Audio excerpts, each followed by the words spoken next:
आजचा छोटासा व्लॉग आहे. जी आमची उज्जैनची ट्रिप असते ती कशी असते त्याची थोडक्यात तुम्हाला माहिती देतो. सकाळी आम्ही पुण्यातनं निघालोत. त्याच्यानंतर संगमनेरच्या इथं नाश्ता वगैरे असतो.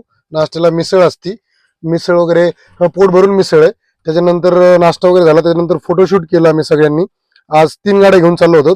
जास्त करून लेडीज खूप जास्त होत्या. त्यानंतर महेश्वरीमध्ये अहिल्यादेवी होळकरांच्या वाड्यामध्ये पोहोचलो. इथं फोटोशूट वगैरे केलं. त्याच्यानंतर अहिल्यादेवी म्हणल्या सगळ्या लेडीज होत्या, त्यामुळे लेडीजचं पहिलं फोटोशूट केलं आणि जेंट्स आम्ही पाठीमागे उभे राहिलो बाकीचे सगळे. ह्या ट्रिपला महिलांनी खूप जास्त गर्दी केली ती, म्हणजे आम्हाला पण खूप छान वाटलं. म्हणजे सगळ्या वेगळ्या वेगळ्या ग्रुपचे आहेत. त्यानंतर ओंकारेश्वर मध्ये पोहोचलो. इथं बोट आहे. बोटीमध्ये बसून 50 रुपये पर पर्सन आहे. इकडून तिकडे जायचे 50 आणि तिकडून इकडे यायचे 50, म्हणजे पर पर्सन 100 रुपये आहे. दर्शनाला जावं लागतं. हे ओंकारेश्वरचं मंदिर आहे पलीकडच्या साईडला. अलीकडच्या काठावरती इकडं महेश्वरी आहे. इथं बसून पलीकडे जायचं. हे बोटीमध्ये बसलोत. आमचे संपत शेडत फर्स्ट टाइमच आमच्यासोबत आलते, तर ते बी खूप खुश होते. एन्जॉय केला आम्ही सगळ्यांनी. त्यानंतर दर्शनाला पोहोचलो. आमचा आज सकाळचा 6चा टायमिंग आहे, त्याच्यामुळे काहीच गर्दी नव्हती. सगळं मंदिर खाली होतं. सगळा आमचाच ग्रुप होता. पायऱ्या वगैरे वरती चढून आलो दर्शनाला. पूर्ण सगळे म्हणजे सगळे आमचाच ग्रुप होता, बाकी दुसरे पब्लिकच नव्हतं. कस्टमर दर्शन खूप छान झालं. त्यानंतर दर्शन करून परत बोटीमध्ये बसलो. परत इकडे मामलेश्वरचं दर्शन करण्यासाठी आलो. त्यानंतर हे उज्जैनला पोहोचलो. उज्जैनला हे संध्याकाळी 6 वाजता शिप्रा घाट आरती असते.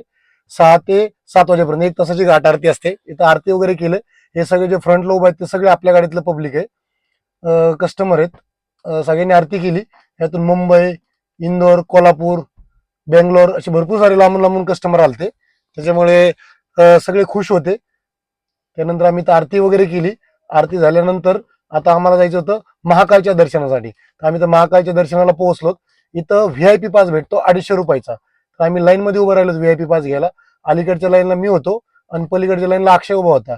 आम्ही दोघं लाईनला उभं राहिलो, कारण आमची तिकीट 50 तिकीट होते. त्याच्यामुळे मी 25 आणि त्यांनी 25 असे काढले. इथं लाईनला उभं राहिल्यानंतर व्हीआयपी तिकीट भेटतं. व्हीआयपी तिकीट भेटल्यानंतर आपलं दर्शन लयत लय जास्तीत जास्त 20 ते 25 मिनिटांमध्ये दर्शन होतं. आतमध्ये महाकालला पोहोचलो. हे बघा महाकाल बाबाचं दर्शन घ्या. त्यानंतर आम्ही दर्शन वगैरे केलं. दर्शन करून बाहेर पडलो मंदिरातनं. आज तुफान गर्दी होती, म्हणजे खूप गर्दी होती. गर्दी बघू शकता तुम्ही. ही मंदिराच्या बॅक साईड आहे. बॅक साईडची गर्दी ही सगळी. आम्ही दर्शन तर आमचं 20 मिनिटांमध्ये झालं दर्शन, व्हीआयपी पास असल्यामुळे. त्यामुळे दर्शनाचं तुम्ही काळजीच करू नका. आमच्याकडनं दर्शन तुम्हाला एकदम चांगल्या पद्धतीने होणार. त्यानंतर आम्ही निघालो कॉरिडॉर बघायला. जो तुम्ही रील्स मध्ये वगैरे बघता, फोटो वगैरे सगळे स्टॅच्यू, मूर्त्या, ते कॉरिडॉर, त्याला कॉरिडॉर म्हणतात. इथं कॉरिडॉरला पोहोचलो. आम्ही पण स्वतः कस्टमर सोबत फोटोशूट केलं. कस्टमर संगमनेरचे होते. त्यांना पण खूप भारी वाटलं, आम्हाला पण खूप छान वाटलं. त्यानंतर आमचे असे 2 दिवस संपले. 3ऱ्या दिवशी सकाळी उठून आम्ही पोहोचलो कालभैरवला. कालभैरवचं दर्शन केलं.